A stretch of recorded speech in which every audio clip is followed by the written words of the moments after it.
Mas muito bem, vamos continuar a nossa reflexão no Evangelho de Marcos. Marcos capítulo 10.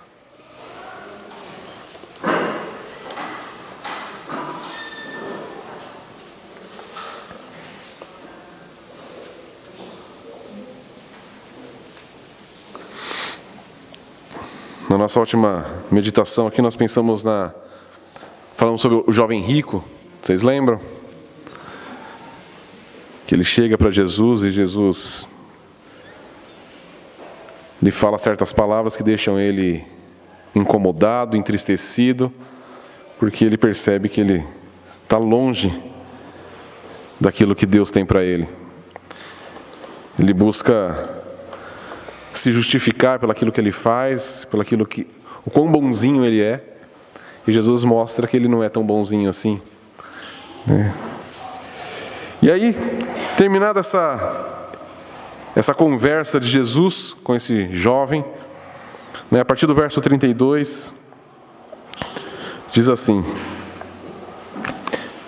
eles estavam a caminho, subindo para Jerusalém, e Jesus ia diante deles. E espantados, seguiam-no com medo. De novo, Jesus tomou consigo os 12 e começou a falar-lhes das coisas que deveriam lhe acontecer. Estamos subindo para Jerusalém, e o Filho do Homem será entregue aos principais sacerdotes e aos escribas. Eles o condenarão à morte e o entregarão aos gentios.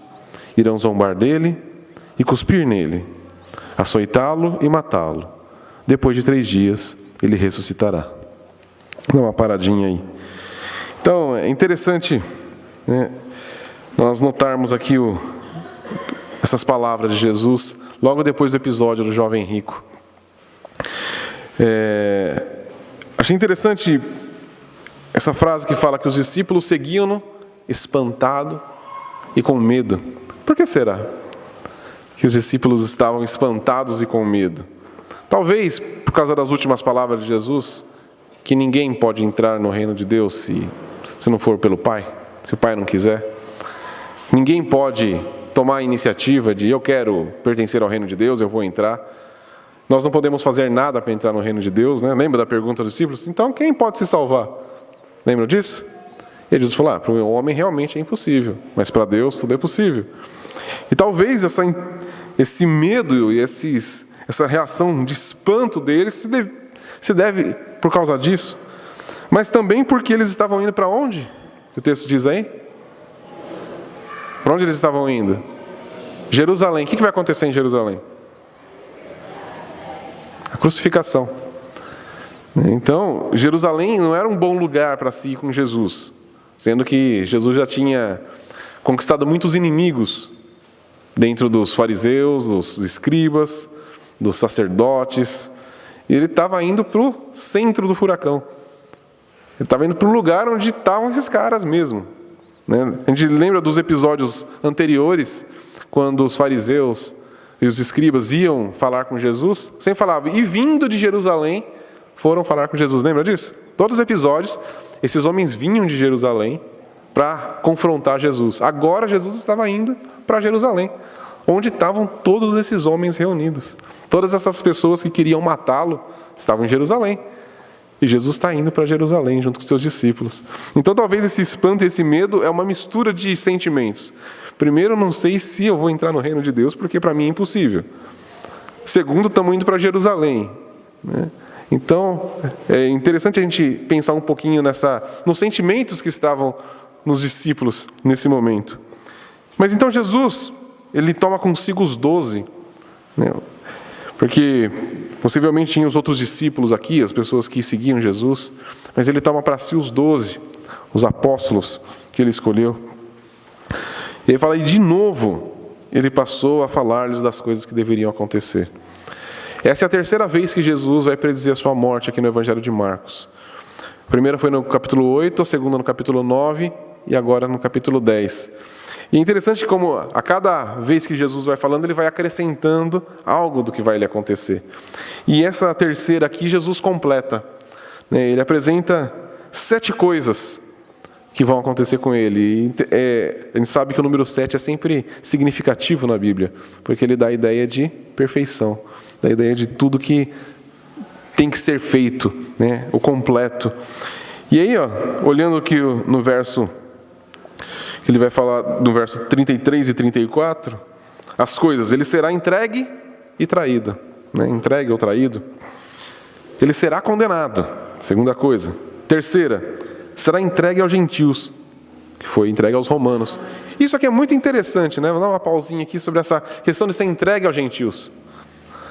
Por que será? O que isso tem a ver? Por que Jesus tinha que ser entregue aos gentios? Isso faz uma conexão com o exílio do Antigo Testamento. O povo, por causa do seu pecado, da sua idolatria, sofreu o quê? O exílio. Então Jesus precisava sofrer o exílio também. Ele seria entregue aos gentios. Ele não estaria mais no meio do seu povo. Foi entregue aos romanos. Quarta coisa, será zombado e cuspido. 5, será açoitado. A sexta, será morto. E a sétima, 3 dias depois, ressuscitará.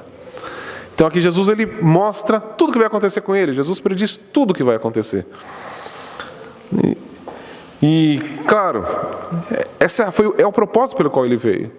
O Evangelho de Marcos, a gente vem estudando, a gente vê que Jesus vai mostrando, pouco a pouco, para os seus discípulos, por que ele veio.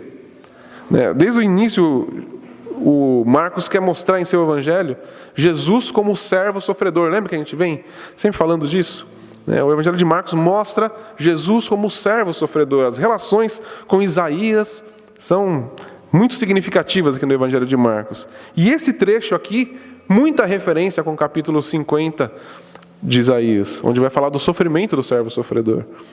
Então, talvez, para os discípulos que conheciam o Antigo Testamento, quando Jesus começou a falar essas 7 coisas estão descritas lá em Isaías. Isaías 50, se você quiser anotar aí, depois dá uma lidinha. A gente não vai ler aqui para não estender demais, mas depois dá uma lida em Isaías capítulo 50, vai perceber que exatamente o que Jesus fala aqui está escrito lá. Era o que o servo sofredor tinha que passar. Que para os judeus, eles não consideravam que o Messias deveria ser o servo sofredor. O servo sofredor era o próprio Israel. Porque dá essa intenção lá em Isaías de que é Israel o sofredor, o servo sofredor. Então Israel, o povo judeu, sempre se considerou eles mesmos o próprio servo sofredor. Aqueles que eram servos de Deus, que ia sofrer por causa do seu pecado. Mas a palavra de Deus nos mostra que Jesus é o novo Israel. Jesus é o novo Adão. Jesus ele veio recriar todas as coisas a partir da sua existência aqui encarnado na terra. Ele veio fazer uma nova criação. Então, ele era o novo Israel. Aquele Israel do Antigo Testamento já não tinha mais sentido, porque tudo agora é a partir de Cristo. Cristo é a nova criação. Nós somos o novo Israel por causa de quem? Por causa de Cristo. Então não é mais aquele, não tinha a ver com sangue, não tinha a ver com uma etnia, tinha a ver com um povo pelo qual Deus enviou seu Filho. Então, Jesus veio para salvar o seu povo dos seus pecados. E é o novo Israel. Jesus estava estabelecendo um novo Israel. E ele, o servo sofredor, que veio exatamente dar a vida em favor do seu povo. Amém? Então a gente tem que entender essa questão, como Jesus está se apresentando como o servo sofredor. Jesus não está aqui lamentando, porque eu vou lá para Jerusalém, vocês não sabem o que eu vou ter que passar, eu vou ter que sofrer, não estava afim não, mas só quero dividir esse peso com vocês aqui. Não, Jesus não estava fazendo isso. Jesus estava mostrando, eu vim para isso. Eu tenho um propósito de estar aqui. Eu não vim sem propósito e ver o que vai dar. Eu vim para isso. Nada disso aqui, nada do que vai acontecer vai ser surpresa para mim. Quando vocês me verem sendo preso, quando vocês me verem sendo açoitado, sendo zombado, sendo morto, não é novidade. Isso não aconteceu por acaso, isso não foi um plano que deu errado. Não, eu vim para isso. Jesus estava mostrando exatamente o porquê que ele veio. Jesus tinha um propósito. E ele veio cumprir o seu propósito. Jesus não se desviou em momento algum do propósito pelo qual ele veio. E ele deixa isso bem claro aqui. Agora, o mais interessante de tudo isso, vamos pensar a gente na situação. desses discípulos, ouvindo Jesus dizendo essas coisas, né? Nós que sabemos todo o desfecho da história, talvez, a gente lê esses versos aqui e a gente se emociona, não é? Lê sobre Jesus falando dele, que ele será entregue aos sacerdotes, aos escribas, eles o condenarão à morte, o entregarão aos gentios, irão zombar dele, cuspir nele, açoitá-lo e matá-lo. Isso causa algo em nosso coração, não causa? Se não causar, tem um sério problema com a gente. Porque ele passou por isso por nossa causa, por causa do nosso pecado. Ele era santo, puro, perfeito. Mas ele passou isso por nossa causa. Então isso, se não causar algo no nosso coração, a gente está com sérios problemas. A gente já ficou muito insensível à mensagem do Evangelho.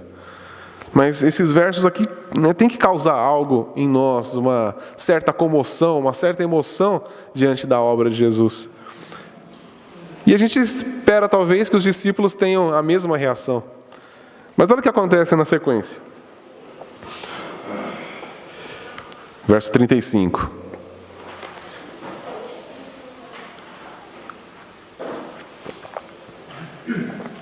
Nisso, aproximaram-se dele Tiago e João, filhos de Zebedeu, dizendo-lhe: Mestre, queremos que nos faças o que te pedirmos. E ele lhes perguntou: Que quereis que eu vos faça? Eles lhe responderam: Concede-nos que na tua glória nos sentemos um à tua direita e outro à tua esquerda. Mas Jesus lhe disse: Não sabeis o que pedis. Podeis beber o cálice que eu bebo, ou ser batizados com o batismo que eu sou batizado? E eles responderam: Podemos. Mas Jesus lhe disse: Bebereis o cálice que eu bebo, e sereis batizados com o batismo que sou batizado.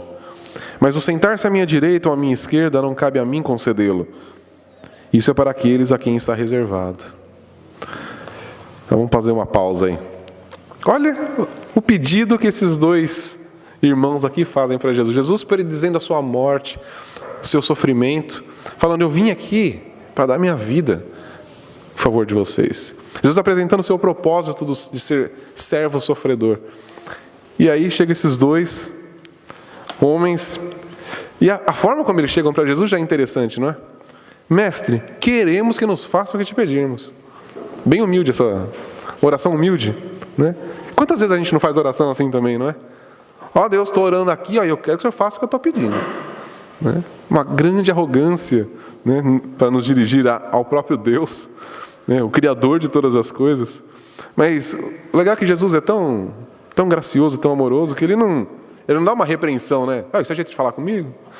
Não, ele fala: o que você quer que eu faça para vocês? Jesus não assume um compromisso de fazer o que eles querem. Jesus fala: não, tudo bem, vou fazer, fala aí o que vocês querem que eu vou fazer. Não, mas Jesus fala: o que você quer? O que vocês querem? O que vocês estão querendo? Jesus é sempre tão amoroso. E aí eles pedem, né? Concede-nos que na tua glória façam um assentar à sua direita e outro à sua esquerda. E é interessante, o que será que eles estavam pensando com o conceito de glória? Jesus estava indo para Jerusalém, né? Talvez, a princípio eles podem pensar: bom, acho que agora vai rolar, agora ele vai lá e vai assumir tudo, né? Vai assumir o controle do templo, vai assumir o controle de todas as sinagogas, e assim, decorrente, vamos eliminar Roma do cenário, né? E aí Jesus vem e prediz todas essas coisas, e de repente eles entram: quando chegarem na tua glória, né, concede-nos que um sente à tua direita e outro à sua esquerda. O que isso significa? O que eles queriam, na verdade? Poder, autoridade, né? Pensa, quando o Senhor chegar na tua glória, lá no teu reino, sentar no teu trono, que um terá a direita e outro à esquerda. A gente quer mandar junto. Ou seja, nós queremos ser as pessoas mais importantes do teu reino. Então o Senhor já vem a gente, ó, logo abaixo, e depois vem toda uma cadeia que não interessa tanto, mas a gente, né? Porque a gente está aqui, né? A gente está aqui do lado, já faz uns anos, né? A gente pode ler nas entrelinhas, a gente tem esse direito, não tem? A gente pode pensar, talvez, né, e aqui já fazendo também uma especulação, sempre que Jesus ia fazer alguma coisa diferente, quem que ele chamava? Lá na transfiguração que a gente viu, quem que estava com ele? Pedro, Tiago e João. Aí Tiago e João aqui já deixaram Pedro de fora, né, porque só tem dois lados. Não dá para 3 sentar. Então deixa Pedro de fora. Nós somos irmãos mesmo, é nós dois. Né? A gente é irmão, nós temos uma aliança de sangue aqui, então é nós dois. Deixa Pedrão de fora. Se Jesus já considera a gente mais especial, só que em que lugar na Bíblia fala que Jesus considerava os 3 mais especiais do que os outros? Tem algum lugar? Não. Por que Jesus chamava os 3? Porque ele quis. Não porque Pedro é mais bonitinho, Tiago e João são mais bonitinhos, são mais santos, são mais certinhos. São. Só pelo esse episódio aqui a gente já percebe que tem um sério problema com eles.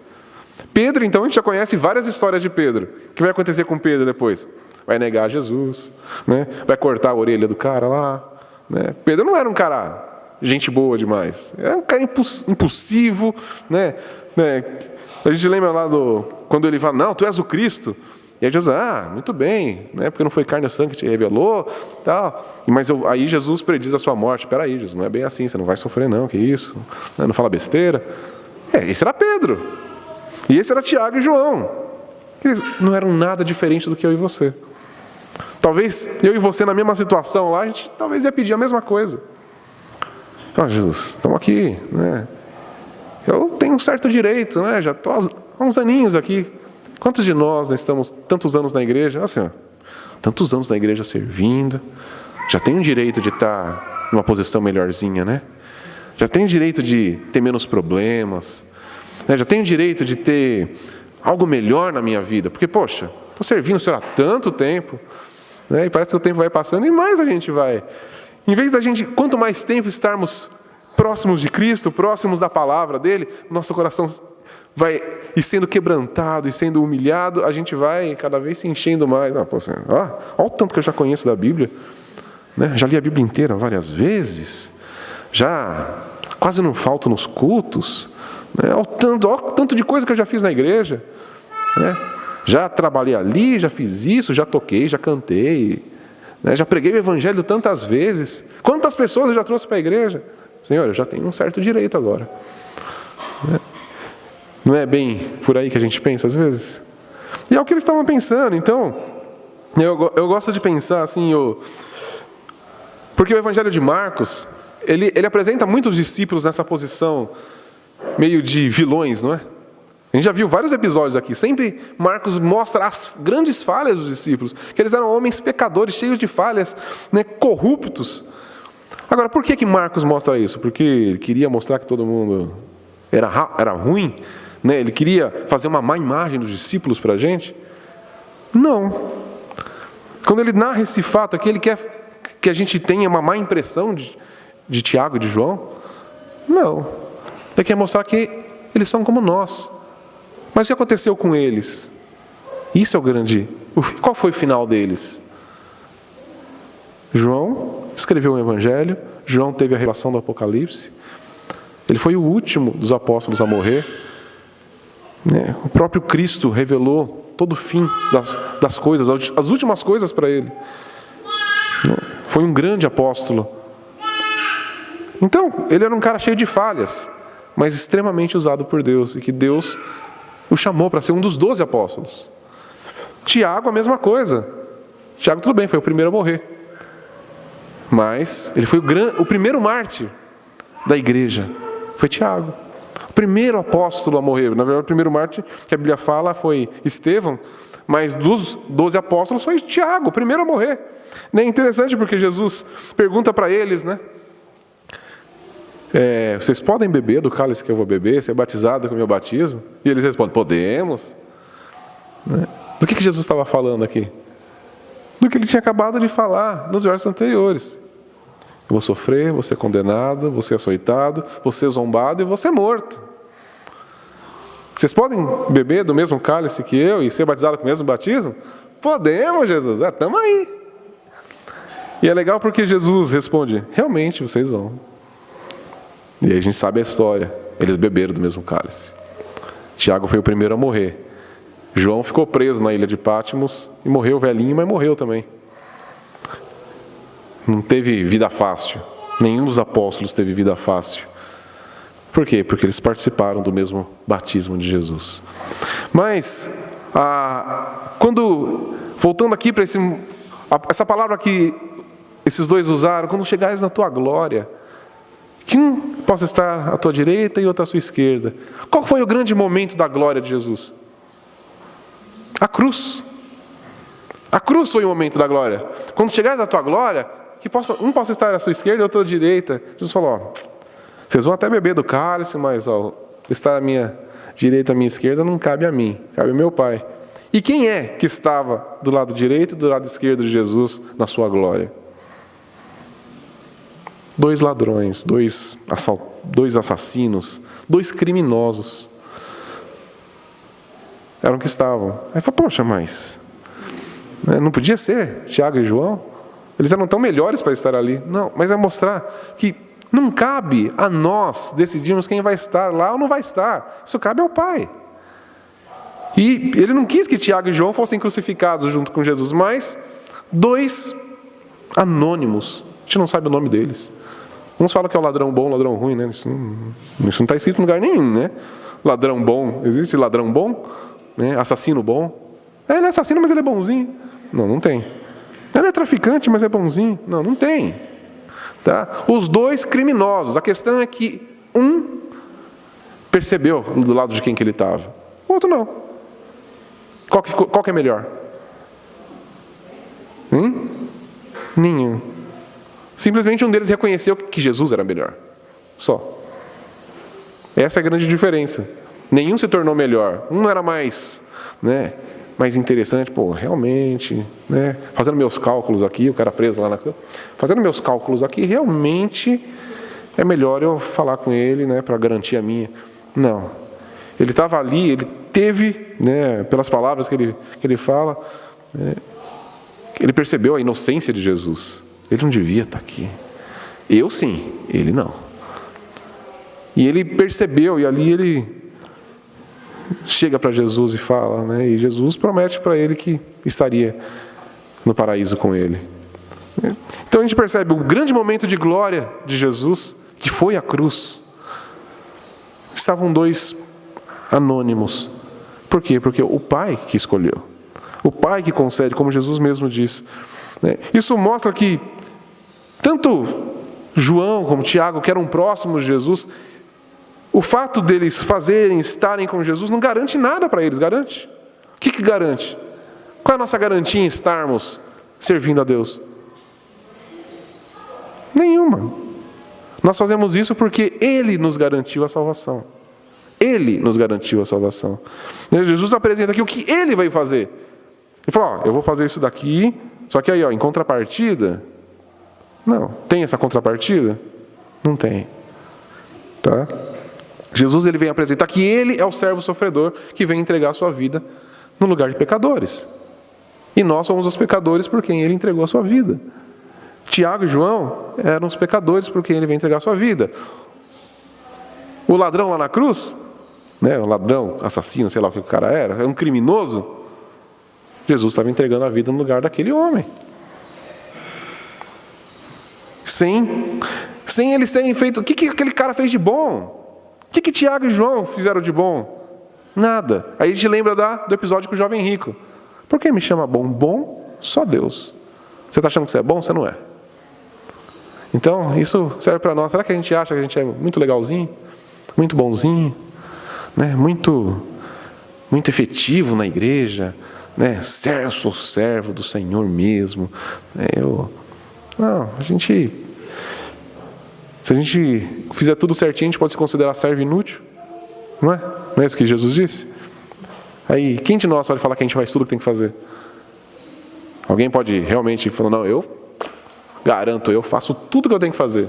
Alguém aqui? Alguém se manifesta? Não, né? Pois é. Então a gente não pode ser chamado nem de servo inútil. Mas, vamos continuar lendo aqui. A gente está vendo aqui sobre Tiago e João, mas aí no verso 41. Ouvindo isso, os 10 começaram a indignar-se com Tiago e João. Então a gente mostra que era uma coisa que acontecia no meio de todos. No capítulo 9, quando Jesus predisse anteriormente a sua morte também, entra uma discussão entre eles de quem seria o maior. Agora, Jesus de novo prediz a sua morte, E agora a discussão não é quem vai ser o maior, os dois já chegam, então a gente quer ser o maior. Né? Já que não dá para discutir quem vai ser o maior, então a gente já pede para ser o maior. E aí os outros 10 se indignaram com eles. Peraí, como vocês chegam na nossa frente assim, vai passando a perna em todo mundo? Não, e a gente também tem esse direito, a gente está aqui junto. Né? Porque a gente acha que o indignar aqui não é, nossa, como que eles puderam pensar uma coisa dessa? Jesus falando aqui da morte dele. Não. O texto não deixa, pela continuação que Jesus vai dar aqui, não dá esse entendimento de que eles estavam, puxa, como que eles puderam pensar nisso? Jesus está falando da morte dele, e esses dois aí quer um lugar especial? Não, a indignação deles como, você acha que é melhor que a gente? Não, a gente também tem esse direito. Exatamente por causa das palavras de Jesus. Então a gente vê Jesus, né, só montando o nosso esqueleto aqui, Jesus começa a apresentar-se como o servo. O propósito pelo qual ele veio, o propósito da sua missão, do porquê ele encarnou, do porquê ele fez tudo o que ele fez até então, né, que o Evangelho de Marcos vem narrando. Eu vim para servir, eu sou o servo sofredor, narrado lá em Isaías. Aí vem os discípulos e apresentam o seu próprio propósito, que é o propósito do quê? Desse mundo. Eu quero ser servido, eu quero dominar, eu quero estar na cadeia de comando, eu quero ser grande. E aí Jesus continua, depois que os 10 se manifestam, verso 42.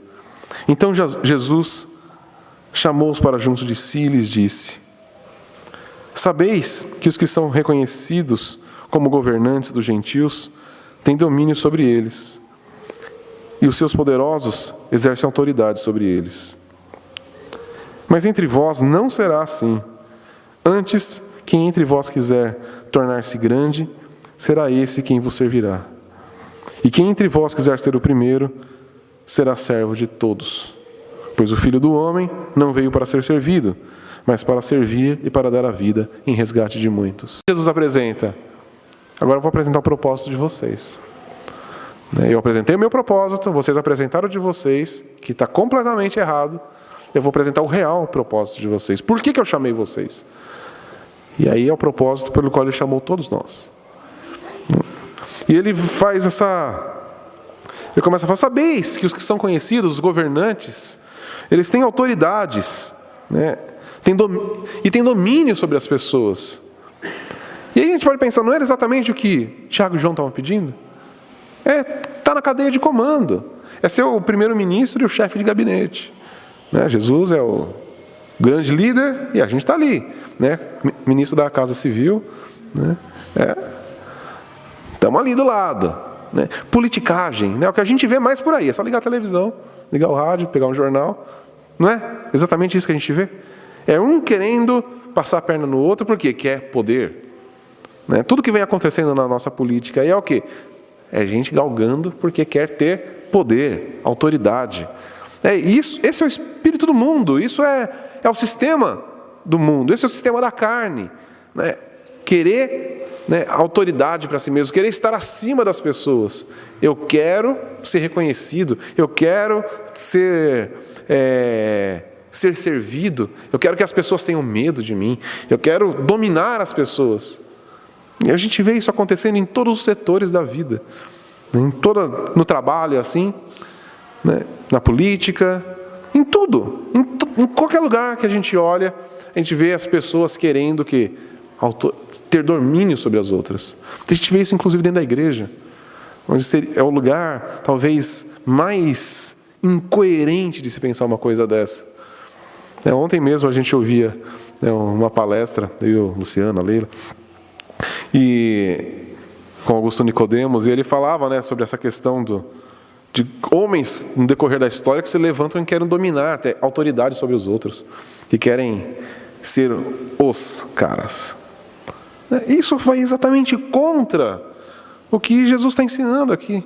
E ele fala, isso no meio dos gentios, no mundo aí fora, é exatamente assim que funciona.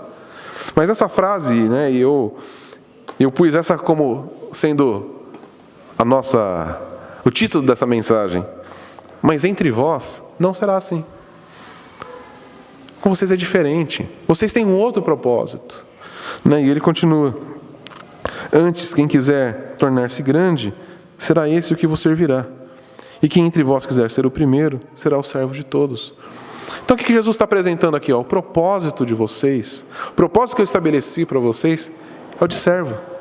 Eu estou aqui para servir, vocês são meus discípulos. Vocês têm que dar continuidade daquilo que eu fiz. Eu não vim, como ele fala no verso 45, eu não vim para ser servido, eu vim para servir. Se vocês são os meus discípulos, vão seguir aquilo que eu faço. Eu não vim aqui exercer autoridade. A gente vê exatamente o contrário em toda a vida de Jesus. Não lembra da tentação de Cristo? O que Satanás propõe para ele? Só se você curvar diante de mim que eu te dou toda a autoridade. Jesus não estava atrás de autoridade. Por que Jesus não precisava estar atrás de autoridade? Primeiro, porque Ele é o Criador de todas as coisas. Só que Ele não estava aqui encarnado nessa posição. Paulo vai falar lá em Filipenses que Ele esvaziou-se a si mesmo. E assumiu a forma de quê? De homem, de servo. E foi obediente até a morte, e morte de cruz. Então isso é o exemplo que Jesus nos deu. Claro, Ele veio fazer isso no nosso lugar. Quando a gente pensa em exemplo, a gente tem que tomar cuidado para não achar que Jesus é um grande mártir e que a gente está seguindo, Jesus morreu, talvez você já tenha ouvido, acho que até eu já falei sobre isso aqui, que é um pensamento que surgiu na igreja, que Jesus é um grande mártir que morreu por uma causa. E nós temos que seguir os caminhos de Jesus e morrer também por uma causa. Não. Jesus morreu em favor de pecadores, Ele não morreu por uma causa. Ele morreu por pessoas. Porque Deus é um Deus pessoal, Ele não é um Deus de ideias. Ele não é um Deus ideológico. Jesus daqui não veio com uma ideologia e morreu por ela. Não, Ele morreu por pessoas. E nós, como seus discípulos, como servos de Jesus, que é como nós nos denominamos, somos servos de Cristo, nós temos que servir e não buscar ter autoridade, buscar ter destaque, buscar ter qualquer tipo de reconhecimento, mas nós temos que servir. Por quê? Porque Ele nos serviu. Nós estávamos totalmente mortos em nossas transgressões e delitos. Nós não tínhamos possibilidade nenhuma de mudar a nossa vida. Ele fez o nosso lugar. Ele mudou a nossa história. Amém? Ele mudou tudo. Ele nos deu um novo propósito de vida. Ele mudou a nossa mente, Ele nos deu um coração de carne, como Deus fala, Tirou aquele coração de pedra, nos deu um coração de carne. O que nós vamos fazer agora com tudo isso? A gente vai buscar com tudo isso que o Senhor nos deu, com essa graça, com a misericórdia estendida a nós, agora a gente vai querer dominar? A gente vai querer ser o mais importante? Como que diante desse quadro que Jesus mostra aqui, que a própria palavra nos mostra, do sacrifício de Jesus, da entrega dele da sua vida, nós podemos almejar qualquer tipo de domínio sobre alguém, domínio sobre as coisas? Nós que não temos direito a nada, nós que somos pecadores, transgressores da lei, aqueles que ofenderam a Deus, e que Ele graciosamente nos chama de filhos. Como que eu vou querer agora? Então agora que eu sou filho, então agora todo mundo vai perceber quem eu sou. Eu não sou nada. Ele me fez filho. Se aquele que me fez filho é o servo, Ele veio me servir. Você consegue parar para pensar nisso? Jesus veio nos servir. Ele veio servir, claro, o propósito do Pai. Mas qual era o propósito do Pai? Nos salvar. Então Jesus estava vindo nos servir. Não é doido isso? O nosso Criador, Ele veio morrer no nosso lugar. Ele veio dar sua vida por nós. Ele veio fazer algo para a gente que Ele não precisava ter feito. Ninguém pediu para Ele. Ninguém exigiu para Ele. Na quinta-feira eu falei isso, Ninguém chegou para Ele, estamos mal aqui, é melhor dar uma... Vem resolver o nosso problema. Não, a gente nem isso percebia. A gente não consegue nem perceber que a gente estava perdido nas nossas transgressões. Mas Ele decidiu vir e dar a vida em nosso favor. E isso tem que mudar o propósito das nossas vidas. Isso tem que mudar essa chavinha da nossa mente. Peraí, eu não sou mais agora, eu não pertenço mais a esse sistema. Porque esse sistema está galgando, né? As pessoas desse mundo, eles querem alcançar alguma coisa para se sentirem importantes. Porque todo mundo tem essa sensação de vazio dentro de si, de que eu preciso alcançar alguma coisa, eu preciso de um propósito, eu preciso chegar lá, né? E ser alguém. Não é isso que a gente vê pais ensinando os filhos. Não, você precisa ser alguém na vida. Não é? O que é ser alguém na vida? Ser alguém na vida, de acordo com a palavra de Deus, é ser servo. Dentro do reino de Deus é assim que funciona. Dentro do reino de Deus nós não galgamos posições. Nós olhamos para as pessoas e servimos. Nós não queremos dominar sobre elas, mas nós queremos estar sujeitas a elas. Semana passada o Luciano falou exatamente disso. Ele começou a falar dessa questão do serviço, de como nós olhamos as pessoas. Então hoje acaba sendo uma continuação, dando uma continuidade no que o Luciano começou a semana passada falando, que esse é o propósito da vida cristã. A gente não está aqui para galgar posições de destaque, de domínio, para a gente ir aumentando a nossa cadeia, como se posições, até quantas vezes a gente já não vê isso na igreja, A gente vê isso na própria igreja católica, onde você tem uma hierarquia que você vai subindo, de posição. Então, primeiro você é o leigo, mas você pode estudar, virar padre. Aí se você vai ter um destaque, que claro, tem muita política envolvida, aí você pode se tornar bispo, arcebispo, cardeal. Quem sabe um dia você é papa. Não sei, talvez seja o sonho de todo padre um dia se tornar papa. Por que é isso? Galgando posições de domínio. Agora, Jesus nunca estabeleceu isso. Ele nunca estabeleceu posições de domínio. Quando Paulo lá fala em Efésios dos ministérios, aquilo não é posições de destaque. Quando fala lá, e concedeu uns para apóstolos, profetas, mestres, pastores, evangelistas, para quê? Para dominar as pessoas, para mostrar quem é que manda, para ver que eles são importantes, porque eles foram se destacando no decorrer da vida cristã, e foram vendo que eles eram realmente muito bons, então Deus decidiu conceder apóstolos. É assim? É isso, está lá no texto?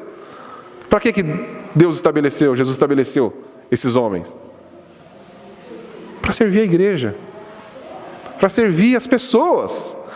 Então quando a gente olha, a gente vê hoje pastores, que querem dominar as pessoas. O propósito de ser pastor qual que é? Servir. O propósito dos apóstolos qual que era? Servir. Por isso a gente vê Paulo falando, das coisas, tudo que ele fazia, ele estava sempre olhando as pessoas, ele estava buscando servir. Ele ia para um lugar, ele viajava para o outro. Por quê? Porque ele queria destaque? Não, porque ele queria servir.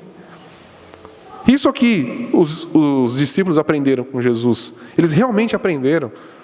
Aqui a gente vê que eles estão ainda meio nebulosos, mas quando a gente vê o fim da vida deles, eles aprenderam. Eles entenderam o seu propósito. E nós precisamos entender o nosso propósito, que é o de servir. Servir os nossos irmãos. Isso é ser igreja. É um servindo o outro, é um sujeitando-se ao outro. Esse é o propósito que Jesus estabeleceu para nós. Agora, por quê? Por que tudo isso? Porque esse é o exemplo de Jesus. E o verso 45, eu quero que a gente medite algumas coisas nesse verso 45. Pois o Filho do Homem não veio para ser servido, mas para servir e dar a vida em resgate de muitos. E aqui, esse verso ele é considerado um dos mais importantes aqui do Evangelho de Marcos. É porque vai falar exatamente da morte substitutiva de Jesus. E, mais uma vez, isso aqui está ecoando Isaías 53. Tá? Quer ver? Vamos, esse aqui eu acho que vale a pena a gente ler. Vamos lá, Isaías 53.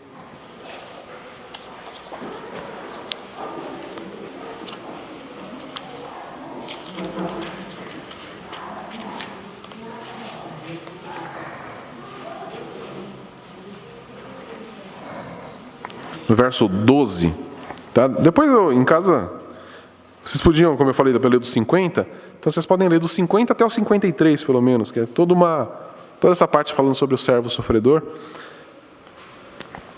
E aí, capítulo 53, verso 12. Por isso eu lhe darei uma porção com os grandes, e ele repartirá o despojo com os poderosos, porque derramou a sua vida até a morte, e foi contado com os transgressores. Mas ele levou sobre si o pecado de muitos, e intercedeu pelos transgressores. Percebe como esse verso de Marcos ecoa exatamente, essas palavras de Jesus ecoam Isaías. Ele levou o pecado de muitos. E Jesus fala aqui, eu vim dar a vida em resgate de muitos. Então aqui Jesus está mostrando que ele não veio simplesmente morrer. Porque nos versos anteriores ele para, né? Ele fala no verso 34, açoitá-lo, matá-lo, e depois de 3 dias ressuscitará. Ele está anunciando o que vai acontecer. Mas aqui no verso 45, ele está explicando o porquê disso. Ele não estava simplesmente predizendo, né, como um vidente, falando, eu vou lá, vou morrer, né, e não tem, é o destino, não tenho como fugir disso. Não, ele veio mostrar por que ele veio fazer isso. A gente já falou um pouco sobre isso aqui no início. Mas ele não veio para ser servido, mas ele veio dar a vida em nosso favor. E aí, a grande questão, né, fazendo uma associação disso que a gente está falando, do nosso propósito de servos, com essas palavras de Jesus, né, Jesus nos dando o seu exemplo, mas Jesus nos deu muito mais do que um exemplo. Porque quando ele deu a sua vida no resgate, né, o que estava acontecendo com a gente? Não era simplesmente, ele não estava, assim, o texto diz que ele anulou a nossa dívida, mas não para por aí, não anula só a nossa dívida, vai além. Ele, como a gente viu, falou sobre sermos filhos, adotados como os filhos. Então, vamos pensar em toda essa questão. Primeiro, a cruz cancela a nossa dívida. Amém? A dívida do nosso pecado. Já era uma grande coisa, mas não para por aí. Né? O capítulo 1 lá de João vai falar que todos que creem no nome de Jesus, o que aconteceu? Foi-lhes dado o poder de serem o quê? Filhos. E depois Paulo vai trabalhar muito essa questão da adoção de filhos, né? De como nós somos co-herdeiros com Cristo. Espera aí, então, primeiro eu era morto, eu não era nada. Meu direito era de condenação eterna. Jesus paga a minha dívida, né? Ali passa a régua na conta dos meus pecados. Agora eu não sou mais considerado culpado, eu sou justificado, né? Então, eu sendo pecador, por causa do sacrifício de Cristo na cruz, agora o justo que morreu na cruz, eu sou justificado. Mas mais do que isso, eu não sou simplesmente justificado, eu sou filho. Poxa, isso é um grande aprofundamento no relacionamento com Deus. Antes não tinha possibilidade de relacionamento, porque Deus é santo. Pecado, santidade não combinam. Jesus morre no nosso lugar. Agora vocês já podem de novo, né, se conectar com o Pai. Agora vocês já estão purificados dos pecados de vocês. Eu paguei o pecado. Agora vocês podem de novo se aproximar do Pai. Só que vocês não vão mais se aproximar do Pai como alguém simplesmente que não tem mais pecado, né? Alguém justificado. Não, agora vocês vão se apresentar como filhos. E Jesus nos ensina, né? O Jefferson, algumas semanas atrás aí, nos ensinou sobre o Pai Nosso. Como que nós nos dirigimos ao Pai? Pai Nosso. Então, é nosso Pai.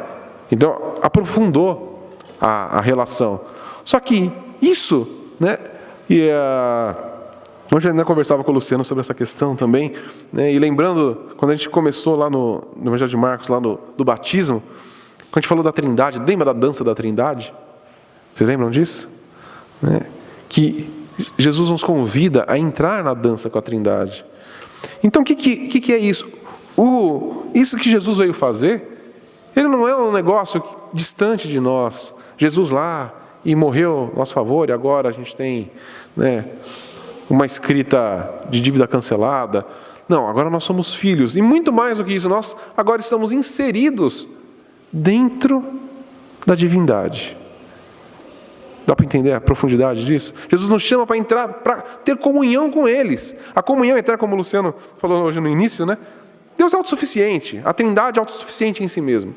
Não precisava da gente. Deus não se torna mais Deus por causa da gente, se torna? Não. A gente pode fazer alguma coisa para deixar Deus mais poderoso? Deus mais glorioso? Deus mais santo, mais justo? Não. Então, Deus não precisa de nós. Mas olha o que Jesus veio fazer. Ele veio nos inserir nele, na Trindade, no Pai, Filho e Espírito. Agora nós pertencemos a essa comunidade. É isso que é ser igreja. E é isso, e por isso que nós precisamos servir. Porque todos nós, igreja de Cristo, nós estamos inseridos nessa mesma comunhão, nessa mesma conexão. E quem que é maior? Só Deus. Quem é maior do que nós? Deus. Ponto. Não tem mais níveis. É Deus e nós. Só que nós reconhecemos Deus como autoridade suprema, como Deus soberano, mas Jesus, Ele vem nos mostrar que Ele se colocou como nosso servo aqui. Nós, de maneira alguma, e por favor, nunca consideremos Jesus nosso servo, mas Ele se fez servo por nós, para que nós hoje pudéssemos olhar para Ele e realmente falar: Jesus, como eu te amo, porque eu não merecia isso, eu não era digno disso. O Senhor, Deus Santo, Criador dos céus e da terra, o Senhor vai morrer no meu lugar e ainda me chama para fazer parte dessa Trindade Santa, participar, ter relacionamento direto com a santidade trina. Isso tem que realmente causar algo em nós. E aí, se isso não mudar a minha visão para com as pessoas, é porque eu não entendi o que Jesus fez por mim. Então, a questão aqui que Jesus está dizendo, Ele não está colocando como um peso para nós. De nós, agora, você tem que servir, porque se não servir, está tudo errado. Né? Até como ele põe aqui: quem quiser tornar-se grande, será esse que vos servirá. Então, não é como se Jesus estivesse falando: você quer ser grandão? Então serve. Faz sentido isso? Não faz. Não é isso que Jesus está dizendo. Vou te ensinar a fórmula para você ser grandão, para você alcançar posições. Não, é servir. Só que quem consegue realmente servir com o coração assim? Alguém consegue? Não. Por isso que nunca dá certo quando nós tentamos fazer coisas para alcançar outras. Entende? Como Jesus vem mostrando, a gente não tem como, aquele jovem rico lá e depois tantas outras coisas que a gente vai estudar nas Escrituras. A gente não pode fazer nada para alcançar o favor de Deus. Nós não podemos fazer nada para alcançar posições superiores, porque isso pertence a quem? Ao Pai. Onde que a gente vai estar quando chegar? Pertence a quem? Ao Pai. Pertence a nós? E eu vou fazer coisas para melhorar a minha... Posso fazer isso? Não. Pertence tudo ao Pai. Está tudo na mão dele. O que eu vou fazer? Eu vou servir. Por quê? Porque realmente eu não tenho direito a nada. Porque Jesus pagou o preço no meu lugar. Ele me mostrou o quanto eu sou carente dele. E que se não fosse por ele, eu não chegava em posição nenhuma. Eu nem lá chegava. Eu nem no reino de Deus iria entrar, porque é impossível para mim. Então, o exemplo de Jesus não é o exemplo como a gente está acostumado aqui. Você vê uma pessoa, siga o exemplo dele. Não é essa a questão. Porque não tem como a gente seguir o exemplo de Jesus. Porque Ele é Deus. Ninguém é como Ele. Nós nunca podemos, na nossa vontade aqui, na nossa boa vontade, sermos como Deus. Podemos? Alguém aqui consegue ser como Jesus? Não. Nós somos sim transformados. Estamos indo para sermos como Jesus. Como? Pelo Espírito Santo. Ou seja, Ele atuando em nós. É o próprio Deus que atua em nós e vai nos tornando parecidos com Cristo. Não é a gente.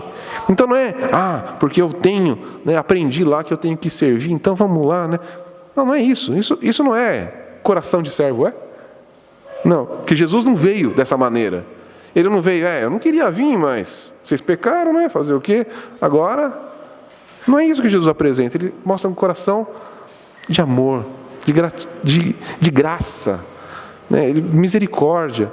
E é isso que nós temos que ter em nós. Por quê? Porque a graça nos alcançou, a graça nos permeou. Então, isso tem que passar de nós também. A graça, a misericórdia, o amor, né, o serviço. Porque Jesus, ele se manifesta em nós. O Espírito Santo atua em nós constantemente. Então, eu vou servir, meus irmãos. Agora, é importante a gente perceber que não tem como desassociar as duas coisas.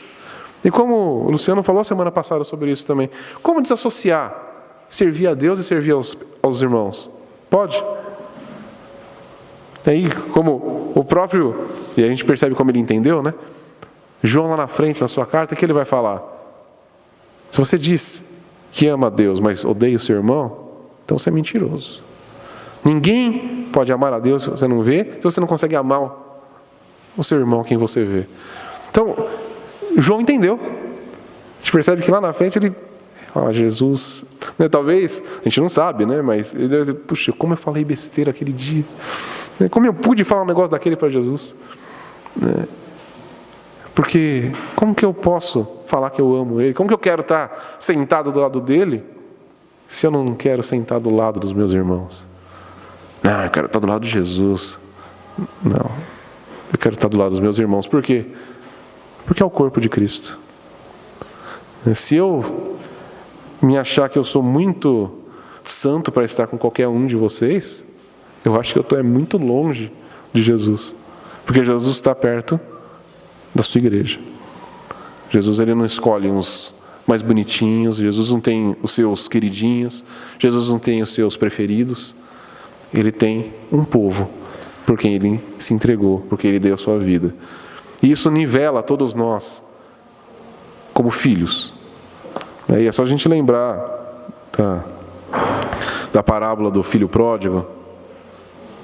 O pai fez diferença entre o que estava longe e o que estava lá? Qual que era mais importante? Não tem mais importante. O pai lá fala, eu sempre estive aqui. Sempre estive aqui para você. Agora, seu irmão estava longe e chegou, é claro que eu vou fazer uma festa para ele. Porque não existe merecimento diante de Deus. Não tem quem faz mais para Deus, para ganhar pontinhos. Por que eu vou fazer? Lógico que eu vou fazer. Porque eu não tenho alternativas. Quando eu olho para o sacrifício de Jesus na cruz, eu vou ficar acomodado na minha vida? Jesus já morreu por mim mesmo, agora eu vou viver a minha vidinha aqui? Faz sentido? Não faz. Não, agora Jesus já morreu por mim, eu não preciso mais de ninguém. A gente vê isso tão fortemente, né? Eu não preciso de pastor, eu não preciso de igreja, eu não preciso de ninguém, porque eu tenho Jesus. Não faz sentido. Esse é um tipo diferente de domínio, né? Eu não quero precisar de ninguém. Só que a questão do relacionamento com Jesus é nós servindo e sermos servidos o tempo todo. Isso é o funcionamento da igreja. Eu não posso ser autossuficiente, então eu preciso das pessoas. E se eu preciso das pessoas, as pessoas precisam de mim. Porque é isso que Jesus veio nos mostrar. Agora vocês são uma coisa só. Vocês pertencem no mesmo esquema da Trindade. E quando a gente olha para a Trindade, o que é a Trindade? Quem é mais importante na Trindade? Não tem. Se tiver, tem uma coisa errada na concepção. Tá? Quem é mais importante? O Pai, o Filho ou o Espírito? Nenhum mais importante. Quem atuou na nossa salvação? Os três. Quem que atuou na criação? Os três. Então os três estão sempre juntos. Jesus fala, o Filho não faz nada sem o Pai. Só que a gente vê que ele fazia sempre pelo poder do Espírito Santo. Então, eles não fazem nada sozinhos. Jesus não fez sozinho. Jesus não morreu na cruz sozinho. Ele é o que estava encarnado. Mas a Trindade sempre atuando. E ele veio nos ensinar isso. Isso é a Trindade. Agora, se ele nos chamou para adoção, agora vocês pertencem a essa família. Essa família funciona dessa maneira. Então vocês vão funcionar dessa maneira. Ninguém vai ter domínio sobre ninguém. Ninguém vai ter primazia sobre ninguém. Todos são uma coisa só. Todos servindo a todos. Um servindo ao outro e sem maior importância.